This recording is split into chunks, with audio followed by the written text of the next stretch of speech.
ভোরের আলো ফুটতেই চারিদিকে ঈদের আনন্দ।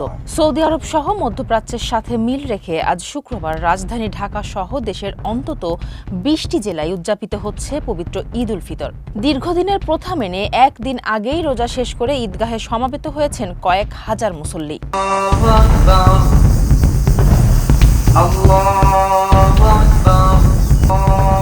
সৌদি আরব সহ মধ্যপ্রাচ্যের দেশগুলোর সঙ্গে মিল রেখে সারা দেশের কয়েকশো গ্রামে উদযাপনে সামিল হয়েছে কয়েক হাজার মানুষ।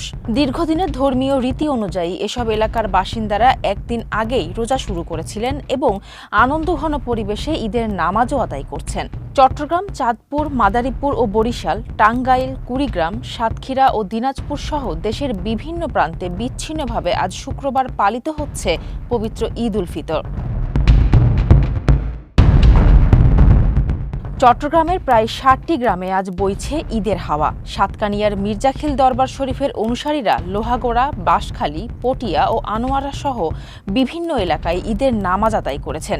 মির্জাখিল, সোনাকানিয়া ও গারাঙ্গিয়ার মতো গ্রামগুলোতে সকাল থেকেই ছিল উৎসবের আমেজ।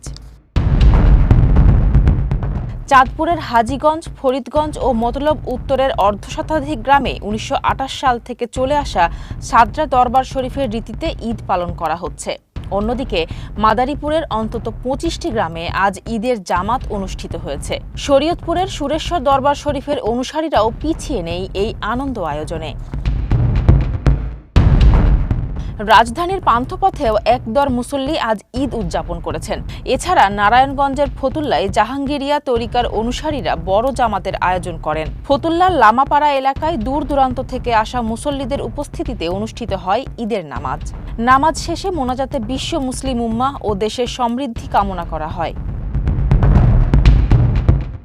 বরিশালে ১০,০০০-এর বেশি পরিবার আজ ঈদ উদযাপন করছে। এছাড়া টাঙ্গাইল, কুড়িগ্রাম, সাতক্ষীরা, দিনাজপুর ও লক্ষ্মীপুরের রামগঞ্জ সহ দেশের উত্তর ও দক্ষিণ জনপদের বিচ্ছিন্ন কিছু এলাকাতেও ঈদের জামাত অনুষ্ঠিত হয়েছে। অধিকাংশ মানুষ আগামীকাল শনিবার ঈদ পালন করলেও আজ আগাম ঈদ উদযাপনে মাতোয়ারা দেশের এই ধর্মপ্রাণ মুসল্লিরা। ফারজানা হাসিন, মানবকণ্ঠ।